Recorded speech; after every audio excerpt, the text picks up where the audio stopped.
Forestia, on a 36 licences qui sont des licences flottantes au niveau du groupe. Et donc, on a aussi des paramétrages différents. Donc là, moi, j'ai plus présenté une présentation spécifique à la division mécanisme. En gros, deux étapes que j'ai séparées. Une partie plus orientée, effectivement, TLC, avec une partie plus en aval par rapport à la partie pied féminier, puis après une partie plus orientée système SPC, parce qu'on a effectivement besoin de capitaliser sur les données aussi, les mesures, pour voir où on peut jouer, savoir où on en est en termes d'occurrence et défauts. Et nous, comme on est une activité multisite, c'est très important. La cible, je l'ai synthétisée là, donc c'était d'essayer d'avoir quand même une AppDeck générique par typologie de produit, d'essayer de standardiser un maximum les plans de surveillance, ce qu'on voyait à travers en retour d'expérience des différentes réclamations clients. On avait effectivement une absence de standardisation des plans de surveillance, et puis essayer de capitaliser beaucoup plus sur la partie mesure dimensionnelle de l'ensemble des sites. Le document au poste, c'est un document qui est dans la langue locale. Bien évidemment, les plans de surveillance sont en anglais. Idem pour les AppDeck process, Par contre, le document en poste, il est en langue locale, donc il est en chinois, polonais, ainsi de suite. Et en fait, on a un seul input.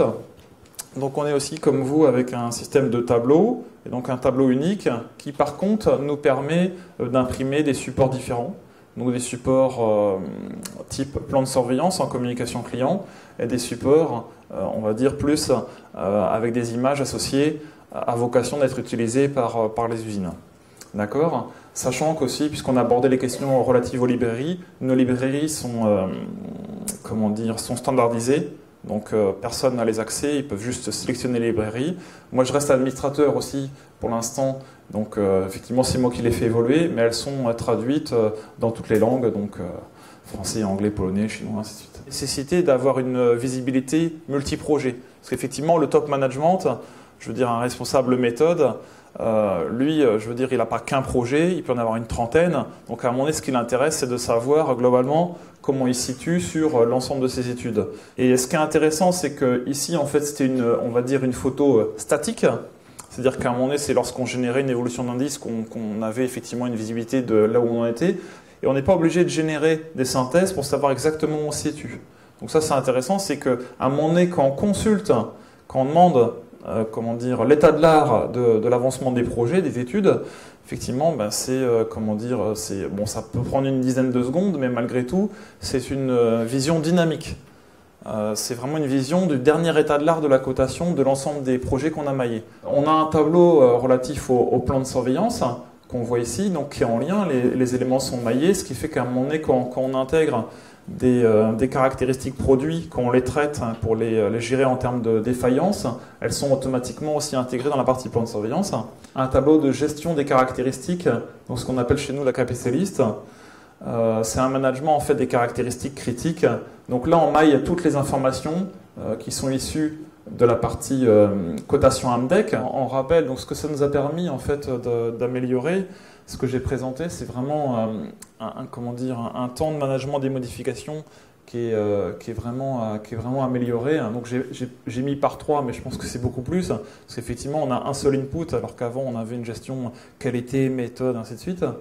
Là, c'est vraiment grandement amélioré. Et puis sans parler effectivement de l'absence de stress des équipes lors des audits, parce que généralement les audits, on les vit tous. À un moment donné, il y a beaucoup de vérifications de dernière minute, malheureusement. Et là, l'avantage, c'est que c'est beaucoup plus dynamique et on sait où on en est. On sait que c'est le plan de surveillance qui fait foi dans l'atelier. On n'a plus à se poser de questions. Quand les clients nous demandent « Est-ce que vous êtes sûr que la dernière modification a été apportée ?» Oui, on l'est. Avant, il y avait toujours un intermédiaire dans le site et on n'était pas toujours sûr qu'il ait mis le document au poste, ainsi de suite, ainsi de suite. Là, maintenant, on sait direct.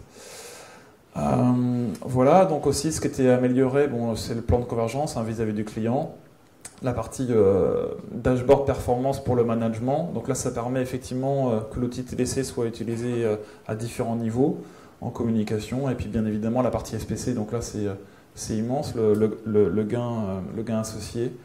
Sachant qu'effectivement, au niveau des produits, j'en ai pas parlé, mais l'ancien système aussi, à chaque fois qu'on faisait une évolution de gamme, on le faisait le faire autant de fois qu'on avait de produits associés. Là maintenant, c'est vraiment une approche générique, et quand c'est fait pour un, c'est fait pour tous les produits associés. Donc là, c'est un gain de temps énorme. Puis on n'a pas, dans l'automobile, on cherche les économies, donc là, ça fait partie du plan d'économie. Et là, effectivement, ça nous aide énormément à améliorer le niveau qualité et les modifications dans l'atelier.